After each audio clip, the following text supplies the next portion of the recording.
Welcome back, everybody, to another episode of the Clutch Talk podcast /YouTube/ We Do It All. As always, I am your host, John. Very happy to be here. And Jay, my brother, we live once again. What's cracking, my boy? Chilling, bro. How you doing? Live from, I'm not even going to say live from the 6, because you're not in the 6 right now, Jay. Nah. We in the town, bro.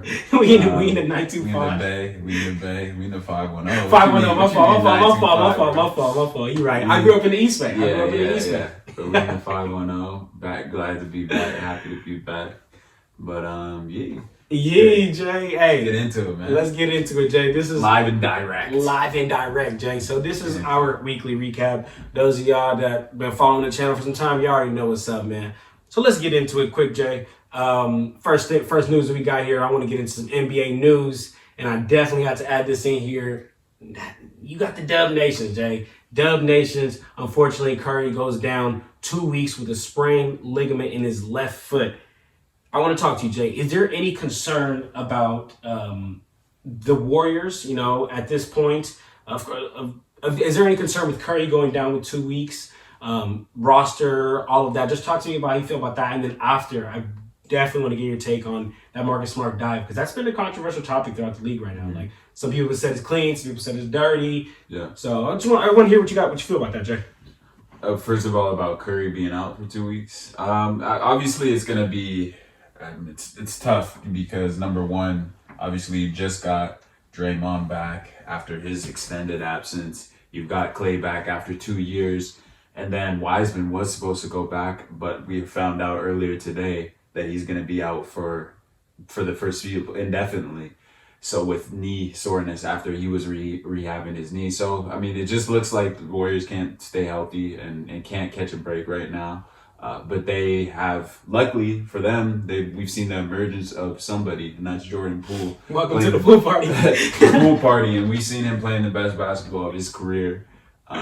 Continuing to improve where he was in a bit of a slump. We saw for the month of February, wasn't doing much. And then this month of March, he is just playing above and beyond. And that's exactly what they're going to need from him in the future. We've seen Jonathan Kuminga step up. We've seen Moses Moody, who we don't know his injury status right now, but we've seen the young guys continuing to emerge, and that's exactly what they're going to need to do moving forward, especially these 2 weeks, possibly more. I see them definitely not rushing back Curry, but from the roster that they do have, and that's Andrew Wiggins, that's Jordan Poole, that's Draymond Green, that's Klay Thompson. Those guys, unfortunately not James Wiseman, but the guys that they have right now need to continue to build that chemistry and be able to stay afloat. I think they need to at least come away with a top 3, top 4 seed. But then again, it is the Warriors. That core 3 of Curry,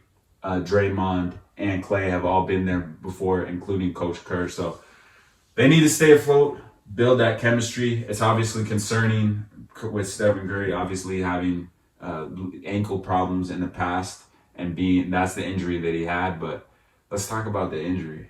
Let's talk about Marcus Smart. Marcus Smart, Jay. Marcus Smart. How I feel about it. How do you feel about it? Okay, how do I feel? But you want to go first? Or you want me to go first, Jay? I can go first. Rap, Jay.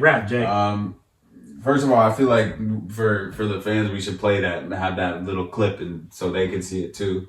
When I'm talking about this, but just as you can see on this play, Marcus Smart, it's a basketball play in my opinion. He's going for the ball. We've seen Marcus Smart in the past is a player who gets on the ground, he goes for it. And if you look at this play specifically, he was already going for the ball, and then Steph went out in front of him. So I really can't have an issue with that. If in an instance where it was a player who doesn't always get on the ground and it's not a player known for making those types of plays, then it's a little questionable. Then it's where I kind of have an issue with it. But it was a basketball play. Now we got to play this other clip of when the next play, I think it was the same sequence, when Clay was going up for a layup and Marcus Smart comes in with kind of a kung fu type of kick and kicks him, and that was intentional. But I really can't say the same for Steph. In the moment, I was heated. I'm not gonna lie. Like, I was like, man, they got to come out with vengeance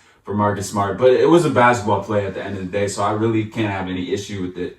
it was just one of those freak kind of plays that happens in basketball. And ultimately, I always knew as a player, and I was taught at De La, as you know, Coach Alago, I remember him saying, you got to get on the ground. That was the thing. If the ball's near you, you got to get around, protect yourself. And that's what I was always taught. And unfortunately, Steph didn't do that. And that's the unfortunate accident that happened, took place. Yeah, Jay, I'm right there with you. I mean, we've grown up our whole life playing basketball. You even, played at the collegiate level. Your coaches have always told you, loose ball, get on the ground, dive on the ground. So I'm right there with you. I don't think it was a dirty play at all. I think it was a hustle play. Marcus Smart is known for being that guy.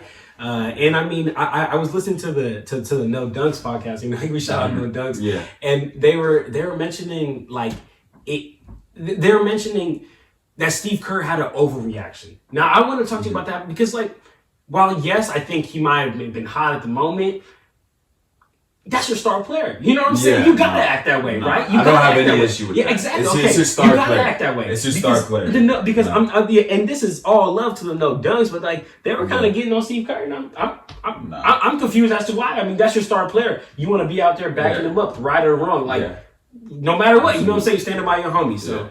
Yeah, Jay, I just definitely wanted to get your taste on that, on that Marcus Smart dive, and just really how all that's been going, Jay. But let's talk about another player that's out, Jay, and that's John Collins, man. He's out for at least 10 to 14 days with a plantar fasciitis tear in his right foot.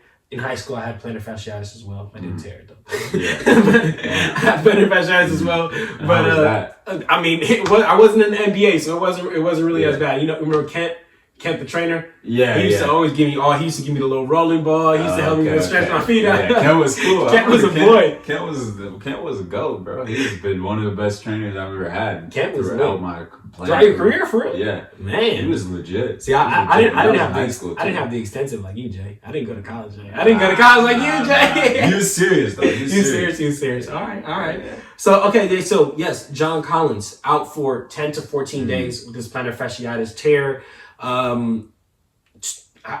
First thoughts, any concern? I mean, the Hawks are sitting 10th, last play-in spot. Real bad. Real bad. John Collins is real important to this team. Yeah. There's a couple games left. How are you feeling? What are the Hawks making it?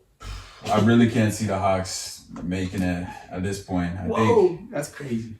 I actually, if you want to pull up the stats or the standings, I think they might have a good chance of making it, but it's going to be tough to even beat the Hornets at this point. They just lost the Hornets the other day, so yeah. I think without John Collins, they're not beating the Hornets. As much as I've been on record saying I trust Ice Trey, the gang, man.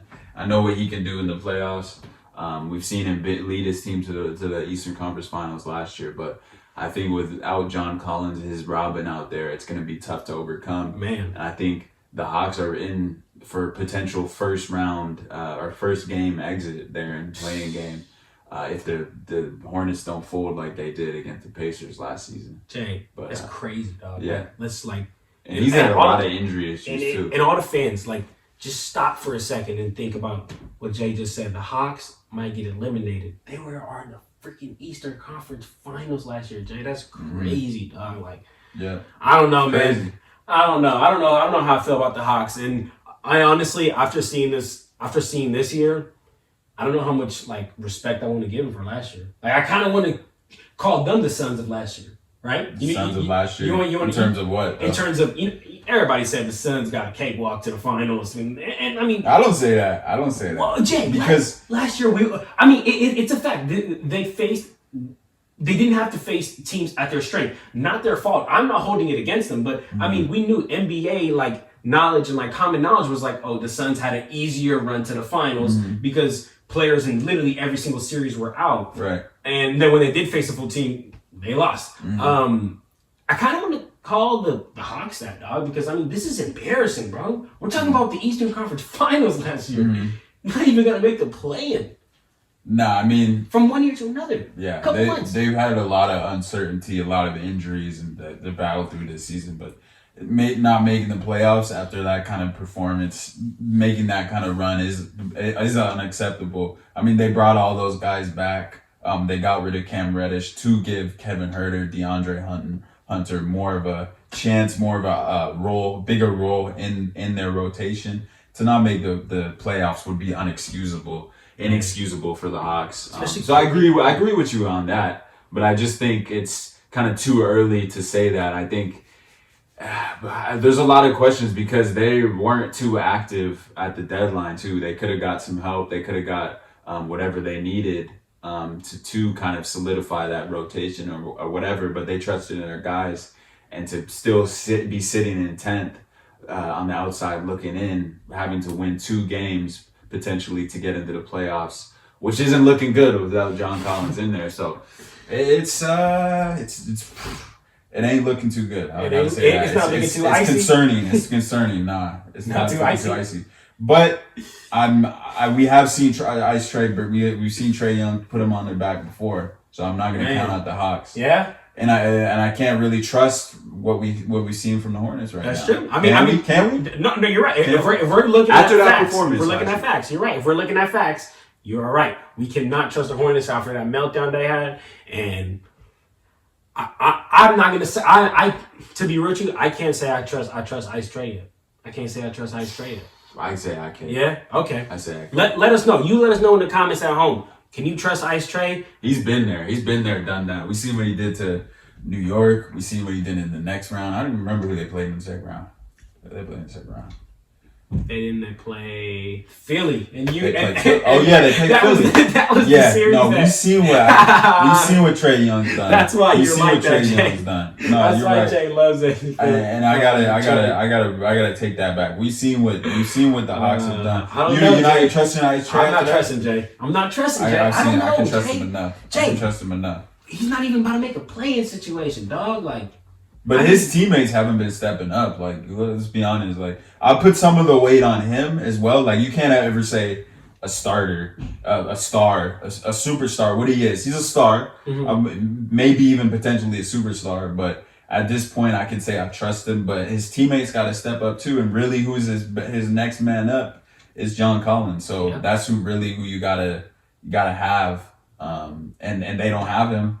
Next up would be Kevin Herter, DeAndre Hunter. Clint Capella hasn't been having a great season as well. Yeah. That's usually his pick and roll partner. yeah, him and John Collins are like the two. Those are his guys, right? Yeah, that's why I really am. Danilo. Danilo. But, This is a good pickup.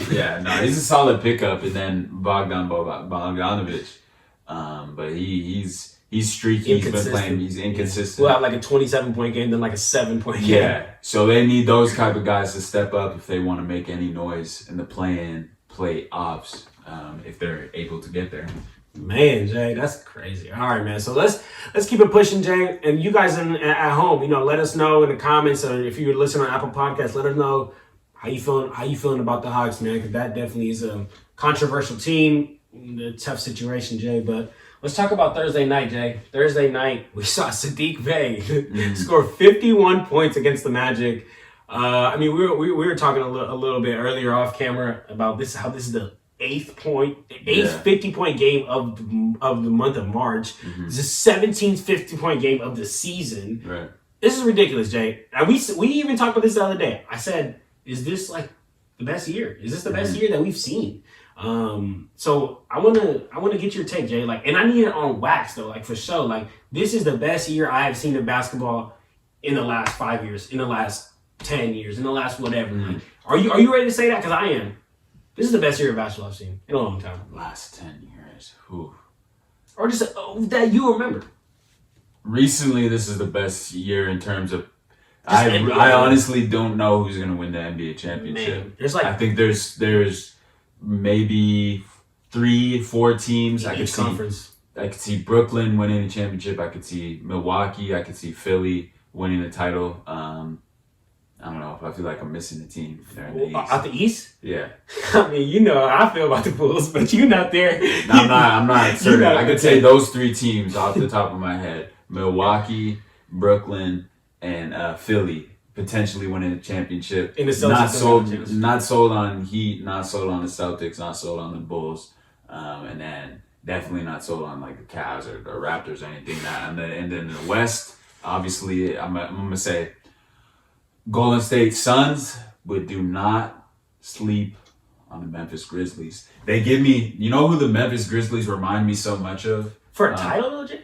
for a title. You know who the Memphis Grizzlies remind me? Dark Horse NBA NBA champions 2022. You got that on wax right there. You got on that crazy, record. right? Potential. I'm not saying they're gonna win it, but just do not you. be surprised because they give me 14, 15 Golden State Warriors, up and coming, young Harrison Barnes, Desmond Bain, Dylan Brooks, Klay Thompson. Not saying they're the same players. Ja Morant, a young Steph Curry. I'm saying those are the comparisons I see. A young, hungry Grizzlies team over there in Memphis with a young coach in Taylor Jenkins, a great coach, I might add. And did I mention Draymond Green, Jaren Jackson?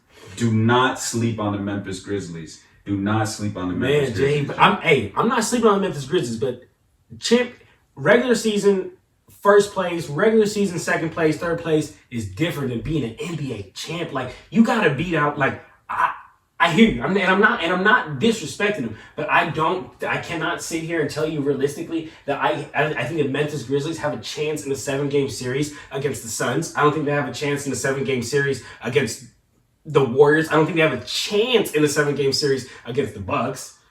I honestly think they do. Like they can make some noise. Yeah, I'm not saying they're gonna win it. I'm not saying dark horse. I think they can hang with those teams. They have all the weapons. They have the versatility to play small with Brandon Clark. They have the Steven Adams, who is getting that rebound, and he's looking on the break for those guys running up the floor. He's looking for Ja Morant streaking down the floor. He's looking for Desmond Bain to get a transition three.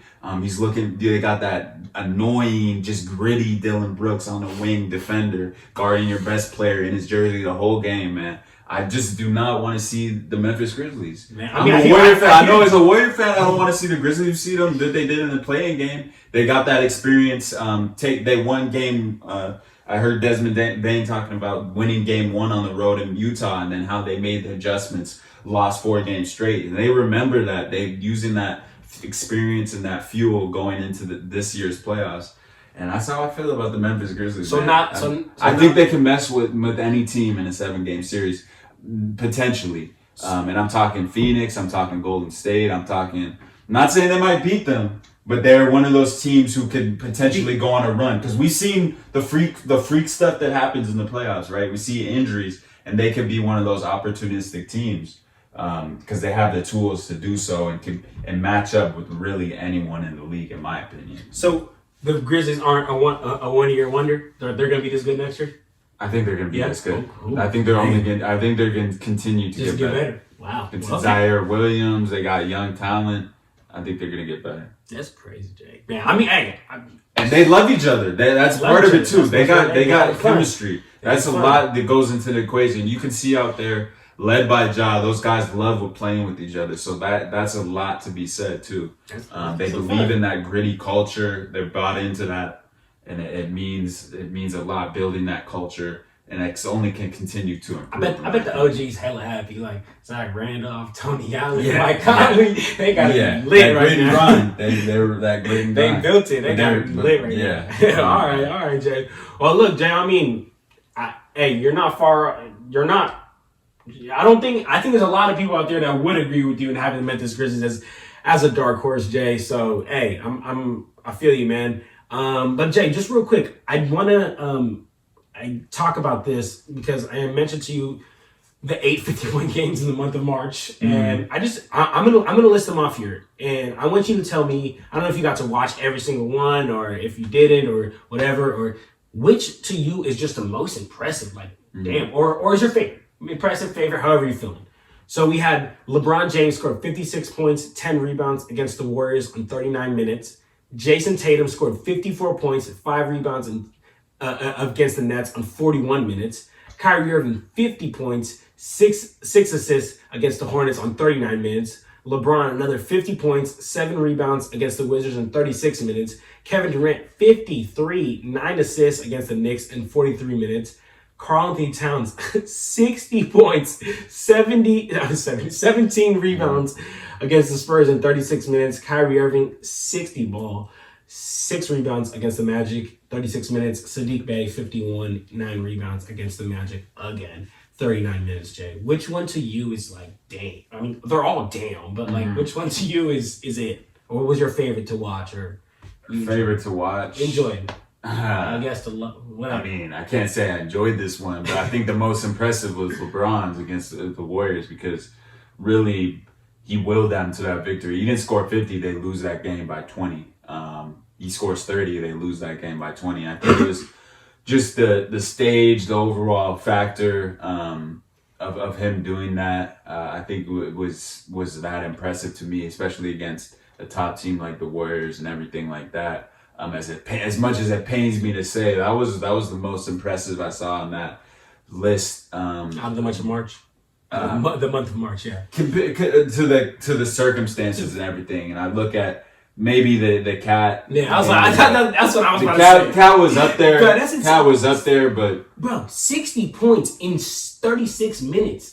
That was serious. Fucking, I don't even like. That's insane, Jay. Like honestly, you know how much I like LeBron, but there's no way. There's no way, in my opinion, that anybody's gonna have unless somebody has an 80-point game this season. I don't think anybody's gonna have a better performance than 60 points and 17 rebounds in 36 minutes. Yeah. That's absurd. Yeah, I honestly put that in the show, Jay, because I needed to give Cat his praise because I didn't talk about this when it first happened, and I need to give him his praise, dog, because this crazy. Yeah, no, Cat's serious, and he won a 3-point check. Boy, that's crazy, Jay. All right, Jay. Month of March has been insane. Let's keep it pushing, Jay. I want to talk about some of these awards with you. I know we touched a little bit on Rookie of the Year, but I want to ask you some deeper questions, Jay. So. Yesterday we were talking. We be talking all the time. I don't even know if it was off camera or on camera, but you were mentioning to me about how this Rookie of the Year race is closer than people think. Right? I think a lot of people have Evan Mobley because early in the season he really kind of took off and hasn't hit a rookie wall since then. But with Scotty Barnes, I mean, we just saw him.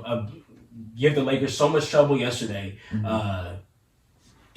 He's a real contender, bro. And you more than anyone been trying to wake people up on Scotty. So talk to me, Jay. Like, what's the 1, 2, and 3 right now? Right now, today. I'd say Evan Mobley, Scotty Barnes, and probably K. Okay. That's who I got right now, but. Scotty's a close second.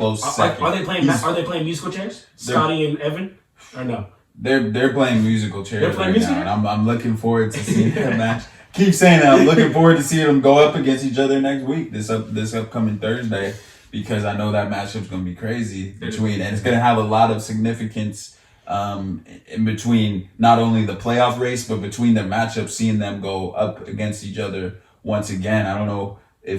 Remember early on in the season, the Cavs had played the Raptors, and I think most of the team was in COVID protocol, so they got blown out in Cleveland. And then I think they might have been playing earlier in the season when the Cavaliers won in Toronto.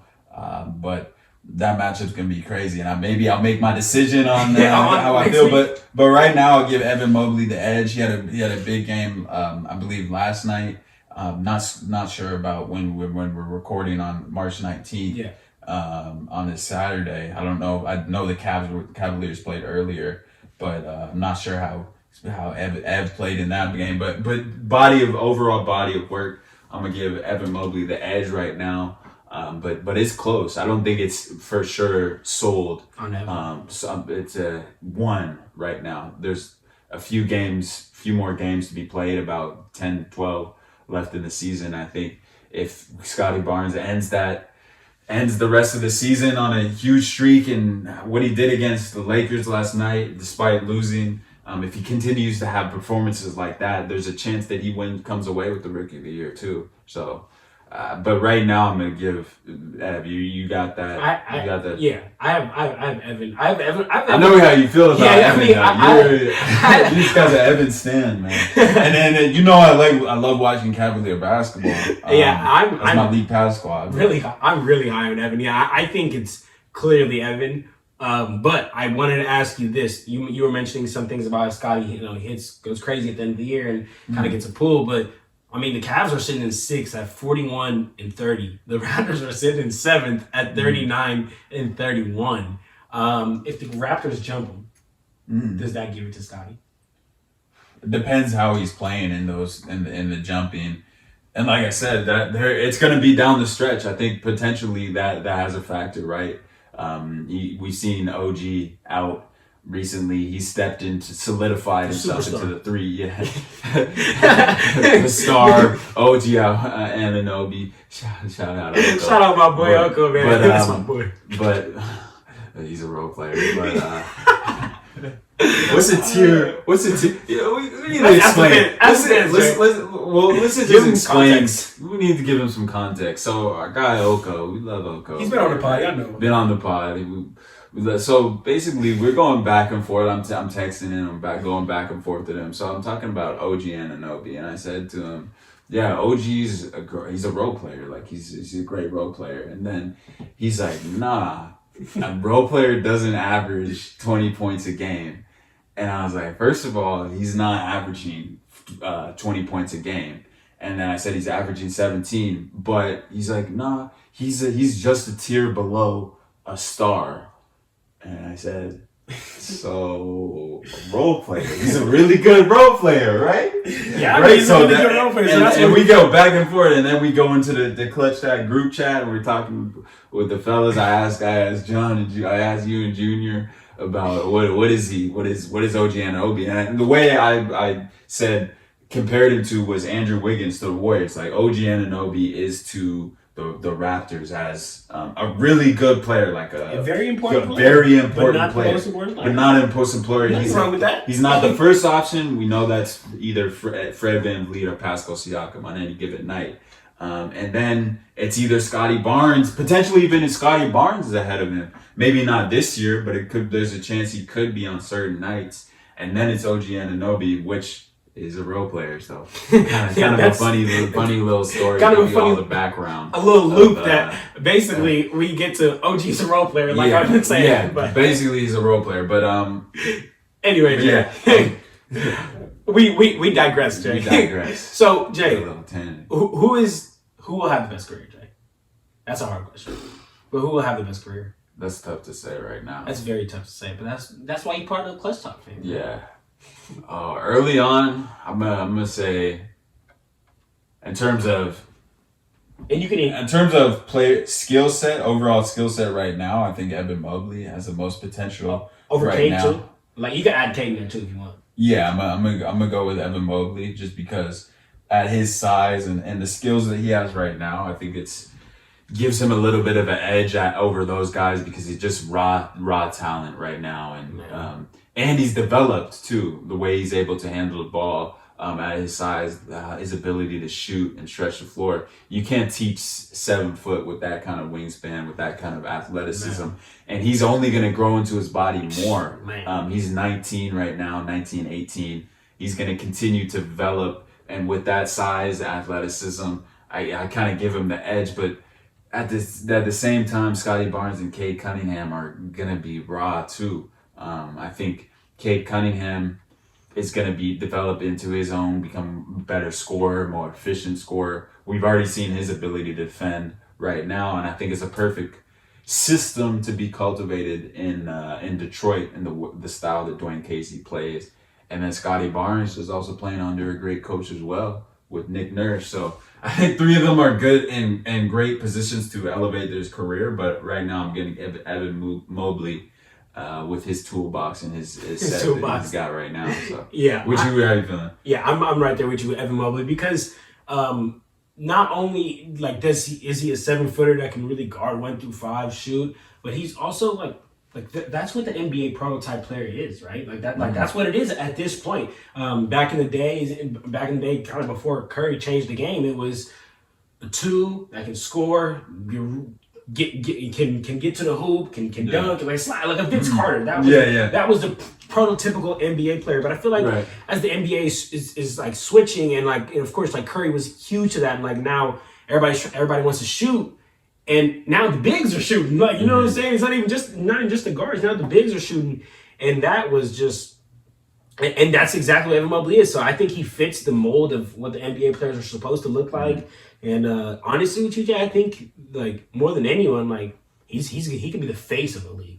The Like, face. the I don't know. face of the league. Like that's what I think. I don't know. To be real, I hear that. I don't know if I'm ready to say that yet because not yet. But you feel what I'm saying? In he has that potential. He has the come. potential. In Yeah, years to come. I can see why you'd say that. Okay. Okay. The flashes are there. Am I ready to go there yet? No. Not yet. Okay. No, All right, Jay. I see why. All right, Jay. All right. So, all right, Jay. I want to talk to you about. I need to make up a wrong that I have made.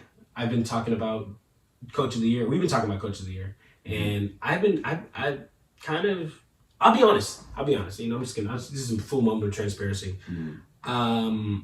I'm more of I like to watch the players, like who's actually playing on the court. Like I'm not big into coaches and GMs and contracts, and I just want to know who's playing basketball. That's what I love, basketball, right?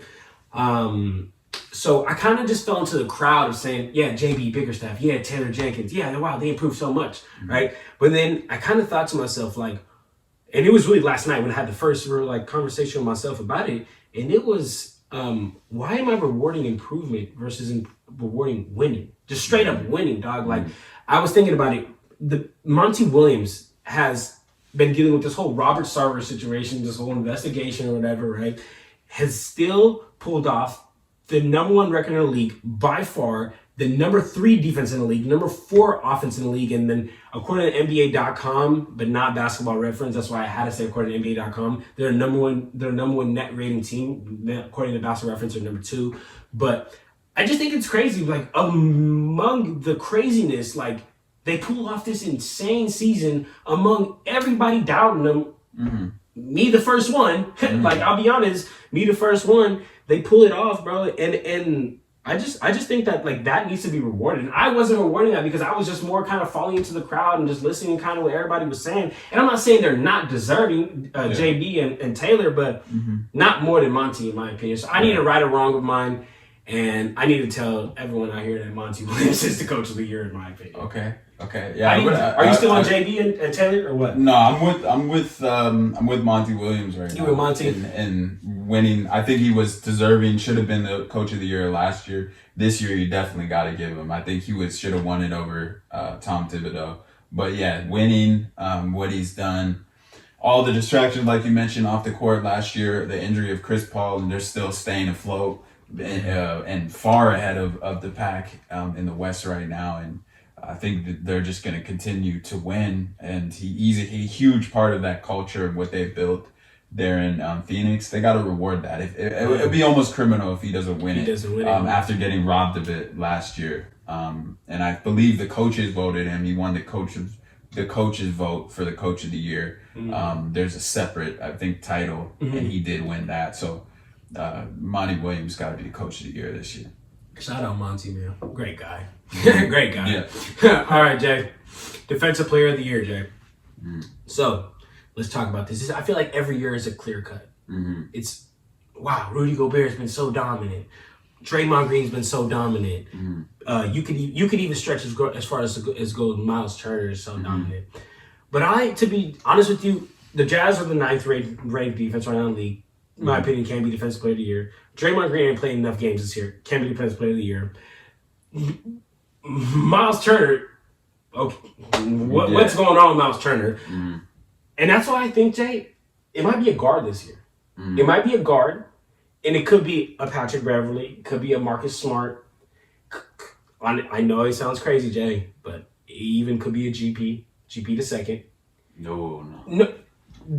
If we're gonna I'm talking about just guards. I'm just talking about just guards right now because that's what I think it's gonna go that way. It's gonna go that direction because I don't know what unless I'm sleeping on somebody and waking me up if I am. But I just kind of the name Giannis Antetokounmpo kind of hit my head. But but then again, like bro, I don't know. I mean, Patrick Beverly has changed the culture in Minnesota, dog. Like really brought that defensive grit, and Marcus Smart, bro, that's what he's been doing. Like he's been locking up guards all season. No, he's been hooping, but for me, it's none of those guys. It's either Giannis or Jaren Jackson, who's been playing amazing defense for for the Memphis Grizzlies, and I'm talking more Grizzlies again, but I just really think his versatility, his able to step out on the perimeter and guard, switch out on the guards, and then we've seen his rude just shot blocking talent and be able to protect the rim for the Grizzlies is huge. And I think that's a huge reason why he has a good chance to be the Defensive Player of the Year, which reminds me of a certain someone, Draymond. I think if he didn't get injured, he would have for sure been locked up that award. Not even off playing, bro. Like yeah. off, like not playing. Like that would be the first time. Yeah, like, you know what I'm saying? Like not even off. Like wow, look at him lock somebody up. Absolutely. No, wow, look at him not be there and how the team collapsed. So yeah, I would have gave it to him, but it's just he hasn't played enough in my opinion. I think it's either Giannis or potentially Rudy Gobert, but I think you got to give it to Jaren Jackson. But would you give it to Rudy? Jazz have a ninth. I know it's defense is not a one man thing, but he's the anchor of that defense. Yeah. And he's allowing them to be the 9th ranked defense. Yeah, no, I don't think there's a chance Rudy gets it, but I don't think this year he gets it. Okay. I think it's a 2-man race between Giannis and Jaren Jackson. I don't see ultimately those guards getting it. Well, they are great defenders. I just don't think that we'll see Marcus Smart. Marcus Smart potentially. I mean, the Celtics are one of the top defenses in the league, but it'll be tough. It'll be tough, huh, Jay? All right, Jay. Yeah, I wanted to talk to you about that. Because I just wanted to get how you feeling on that. But Jay, you ready to get some of these recap games, Jay? I want to recap this, and we're doing something different. This is a live episode. It's not the Zoom. We're gonna have the game right here. We're gonna pull it up and just let's talk about it, react to it. You know, tell me what you feel. Pull up the game right here for you, my brother. Pull that right there. There we go. And then we're gonna pull up this the Atlanta Hawks versus the Hornets, March 16th, Jay. Feel free to pause. Feel free to do whatever at all during this game here, Jay. Mm-hmm. You see, early DeAndre Hunter, man, he got that, Jay. Mm-hmm. He got that. But do you think that it was worth giving up Cam Reddish just to give him more playing time? Dude, I don't know. Oh, I'm not really sold on DeAndre Hunter as a player yet. Yeah, I'm sold more on Cam Reddish to be real. Yeah. To be real, see, but that's another one. That's another He's one. knocked down. He's knocking him down right now. Him down. Jay, He's this looking game, good. Trae Young got pressed, Jay. 2 points in the first half. 2 points, Jay. Yeah. He got pressed. He got pressed this entire game. The Hawks were on him off these ball screens. Like Kevin Hurd. Oh, thought he was going to knock that one down. Clint. That's another thing I noticed too, Jay. Like the Hornets, if they actually want to make any noise, like this, Mason Plumlee is just not gonna cut it, bro. Gonna cut it. He's getting like this game. Miles Bridges. Yeah. This game, he got abused by Clint Capella, and no disrespect to Clint Capella, but come playoffs, Clint Capella isn't I don't think he's a threatening big, right? Okay. So what you think Clint Capella? Oh, you think? No, I'm just saying, like, if he's getting 8, pick and roll, he's called though. Yeah, if he's getting, but if Mason Plumlee's getting 8 by Clint Capella in the regular season, I think that I don't think Montrezl Harrell was the answer though. No, definitely not the answer. Yeah. He was the knockoff answer as a matter of fact, bro. I mean, we even talked about it. We were like, you want to get a real big, and then you get Montrezl Harrell. It's not even a real big. All right, let's see this here. Delonte, right? But Trae Young, but see, that's one thing I did want to talk to you too about too, Jay, because while Trae Young only had 2 points in the first half, his court vision was elite this game, Jay. And I wanted to actually ask you about that. Right now, he's averaging 9.5 assists per game, but like, would you consider him like an elite passer? Yeah, an elite he's one of the best passers. An elite, okay. Yeah, he's an elite passer for sure. Playmaker in general. Big playmaker. Yeah, no, he's a elite passer. Giving me, I'd say he's closer to Nash than he is to Curry ultimately. Ooh, yeah. I like that comparison. Obviously, a more heavy scorer, but I like that comparison. People always compare him to Steph, but that's just the easiest one. I see more of Nash in him. And man, Nash, but more scoring on that comparison. And I compare more Darius Garland to Curry, to your next kind of Curry-esque player. Like that would be the next one. Different, but more comparison than Okay. Trae Young. Okay. All right. I mean, Both elite playmakers. both though. elite, extremely elite. Oh, Trez. Yeah, man. Honestly, that's one. Another thing I wanted to talk about was Montrezl Harrell. Just his play on this team hasn't been the answer, but it's definitely been it's definitely been helpful, man. I mean, I think these little dump off passes that Melo can just so well time and just give it to Montrez, and he's a beast in there down low, man. If you're not ready to catch some bows, do not get down low with Montrez. So Who you thinking? As we see another Miles Bridges dunk, who you thinking is the leader and most improved? Because we didn't even ask you about that.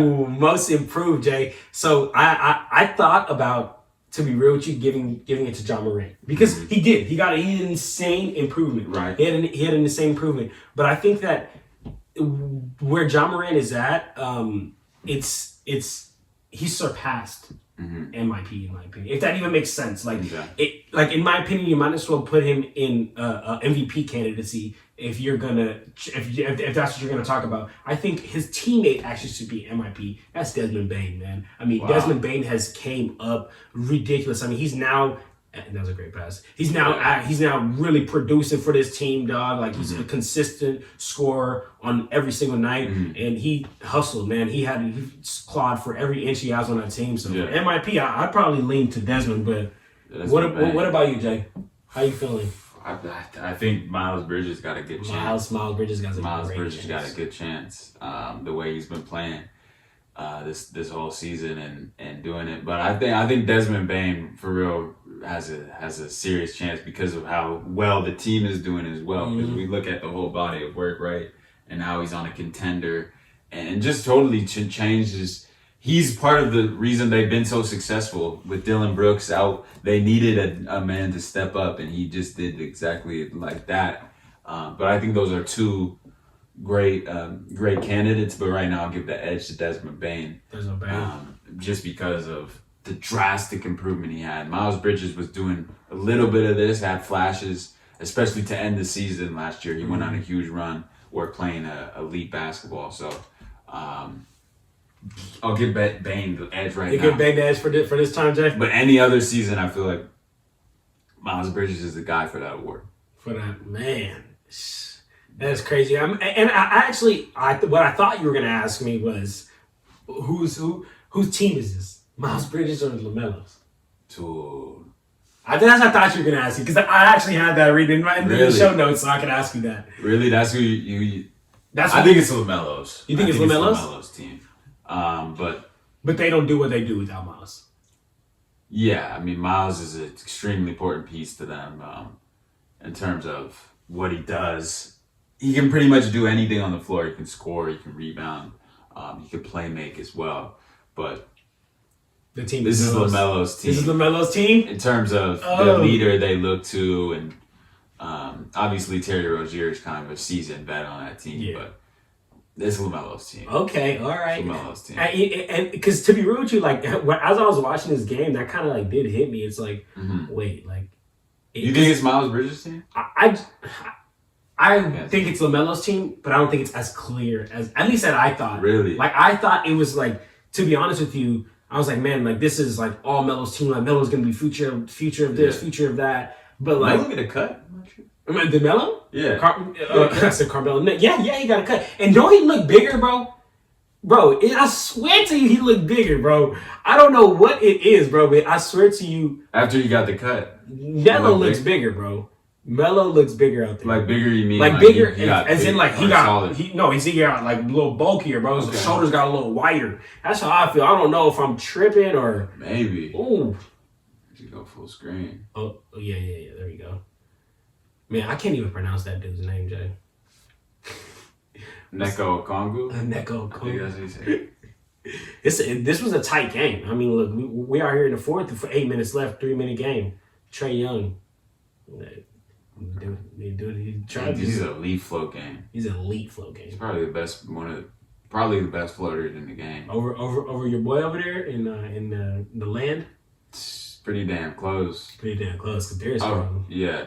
I mean, yeah. I thought you were talking about Steph. No, Steph got a elite flow game. Seth got a elite flow game, but this He year don't go to it as much. Garland's his flow game is flow game elite this too. year. So I was gonna say, who do you think is? They definitely, all three of them, because they're all three small guards. They have to have a league on. Absolutely. You small guard, for all you small guards out there. For all you smart guards out there. You make sure you get a floater pack in your game. Yeah.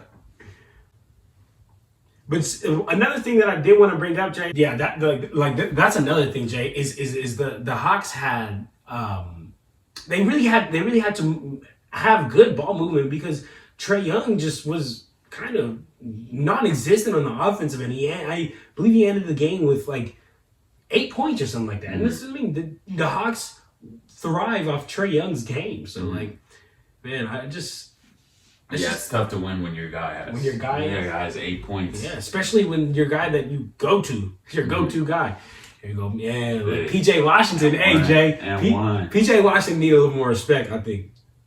No. Really? Yeah, I think he need a little more respect. He won them this game. Where I know we're watching highlights, but he ended up scoring 13. He's been playing better recently. 13 of his 16 points in the fourth quarter. That's big. That's huge.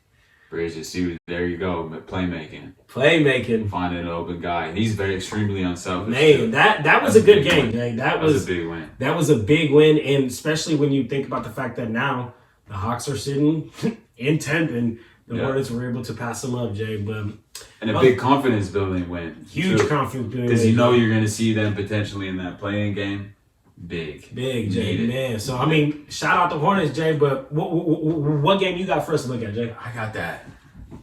The shot, the Westbrook shot. Excuse me. Lakers and Raptors game in Toronto. We know what LeBron does historically in LeBron. Hey Jay, what did they call? Tell the fans what you told me yesterday about what they called LeBron in Toronto that year that he was serving. LeBronto. This was crazy because I was This article was in the Toronto Star. They said King James, what he did something in LeBronto. That's crazy. So this is he historically puts shows out in Toronto. So let's see what he does. Let's see, Jay. Let's see what he does. Let's check it out, brother. Let's see. Man, unfortunately, energy's always on 10. On 10 over there in the North. Scotia Bank, man. We the North. There. We the North, Jay. Let's see what they got. There we go. Rico, your guy. Russ, early. Yeah, Wendell Gabriel. Yeah, nice pickup. Low-key nice pickup, man. Me and you, I mean, we were watching this game and we were even a little shocked about Wendell Gabriel and his. Yeah, Wendell Gabriel with the start. Yeah, with his start and his. See LeBron here, great pass. And that's what they really need to do a lot more with LeBron and Westbrook. He needs to become more of that cutter. Even have him in the dunker spot when he's on the floor together because he can finish, and if they have three other shooters around him, if they have a big potentially who can stretch the floor and then have Westbrook in that dunker spot making plays just like we saw there, slicing and dicing through the lane, I think that can be really effective, and we saw them go to that a lot in this game. And there we go. We see Scotty Barnes. Getting to. I mean, Jay, we big see game. Scotty Barnes. Big games, huge games. Talk to me a little bit. We both watching this game. Talk to me what you saw about Scotty Barnes in this game. I mean, what's he doing? Scotty Barnes is really kind of showcase. I mean, not kind of. He is showcasing why he's a legitimate contender. We seen this move yesterday. We seen this move. Frederico got Malik Monk crazy. We seen his twin Drake in the But look, braids, man. Man, he did have cornrows on. But Scotty Barnes, man, I like him, and he's definitely showcasing his why he's top of rookie of the year, and the Lakers felt all those buckets, man. He went. He was bullying whenever time he got a mismatch. Well, I believe it was Austin Reeves a couple of times, DJ Augustine a couple of times. He just was bullying them, taking them down low, using his size, and that little lefty hook is deadly. Yeah, there you go. That's what Westbrook needed to do. That's exactly. That's what he needed to do. You get that penetration, you get good shots up. Those lead to second chance opportunities, and then you give your chances a chance to score, man. Right That's there, exactly what you need. Right there. That's what we I'm go. talking Scotty about. Going to work. Bullying. Took Austin Reeves. It's too small. There you go, LeBron. I heard Scotty Barnes at the end of this game. They asked him, So what was it like matching up against LeBron? Like you do look up to him, you watch this game, and he said, to be honest, growing up, Kobe was my favorite player. And I was like, damn, that's real. That's real from Scotty Barnes. Yeah, real love. He's saying so he wasn't even that starstruck, I guess, from playing against LeBron because Kobe was his guy. I'm sure he was, but it could be just talking. But I mean, certainly didn't play like he was fazed by going up against LeBron. But Scotty has those flashes. That's what I'm raving about this guy. He's serious. He's serious. He's Gary Trent. He's a sniper. He's streaky. He's a streaky player. I mean, we see when he goes off for the Raptors. He goes off. He goes off. They need it, and they're successful because of it when he does that. Man, and I mean, while we're talking about this Lakers game, I gotta take the time, Jay, to give LeBron his shout out, man. Became the second all-time leading scorer. That's ridiculous. Shout out LeBron. I mean, everybody on the pod know how I feel about him. That's my guy. It's my GOAT. We Oh, all know I don't co-sign. We all know Jay don't co-sign with that guy, but I mean, no, still, regardless, I mean, that's an unbelievable accomplishment. Yeah, that's crazy. Congratulations to LeBron. To LeBron. Le GM. Le GM. Oh, look, Scotty taking it from Bron, getting to the other side, man. Cookies. He's long. He's long. He's long. Yeah, pause, Jay, huh? Oh, see, man, that was on. Yeah. Was that on Bron? But he's a serious athlete, Scotty. Jay. I mean, and look at this in penetration right here. Knows how to get to his spot. And William Gabriel not a small dude. That's another thing. As a rookie, being able to pick your spots and know how to score, get to your spots, that shows a lot of maturity. And that's what we're seeing from Scotty now. He knows where to get his buckets. He knows where to get his little push shot that he gets to. And he's utilizing that even more and just making scoring a lot easier. And then if the double teams come at him, he's able to now find his teammates with ease now, making those reads, getting the ball ahead in transition. I'm loving what I'm seeing from Scotty right now, man. I'm raving about this dude. Raving, Jay. They think they got a superstar there in Toronto, man. Jay, have you met him over there in the 6? No, you haven't met him yet, Jay? Haven't run into him yet? I haven't ran into him yet. But I will say about this, 2-3 seasons from now, this will be Scotty Barnes' team. Whoa. This will be Scotty Barnes' team. And that's with Fred. That's with Pascal Siakam. Spicy Pete. I think he's going to take over this team in 2 to 3 years. I think he'll be the number one option. That's just how I think. What do you think about that? I mean, I have a hard time seeing Spicy P kind of lose that title. To be honest with you, I think Spicy P is the guy right now, especially with the 2 to 3 years. I think Scotty, I think Pascal. This is where I see it. Pascal is playing. He's in his prime. I don't know if I'm gonna say peak, but he's playing great right now. Great, yeah. That's not like saying his prime right now, but Scotty is gonna surpass that at a certain point. I see 2 to 3 years. It'll be his time. Okay. He'll pass the torch, passing of the torch. That's where I see it. Man, he got those ferocious dunks. Jeez. Let's see. Spicy, that spin move, that patent spin move, that works every time. It gets into your body. It's crazy because it works every single time. And like, people know it's coming. People even know it's coming, man. Honestly, I mean... Avery Bradley, he was hitting some big shots. Last night down the stretch. He's making some big shots. Shot after shot. Avery Bradley, we seen him... And they're going to need that presence down the stretch, that veteran presence. I mean, that's ultimately why they brought him over at the end of the day there. So LeBron ends up finishing that battle. LeBron, it's continued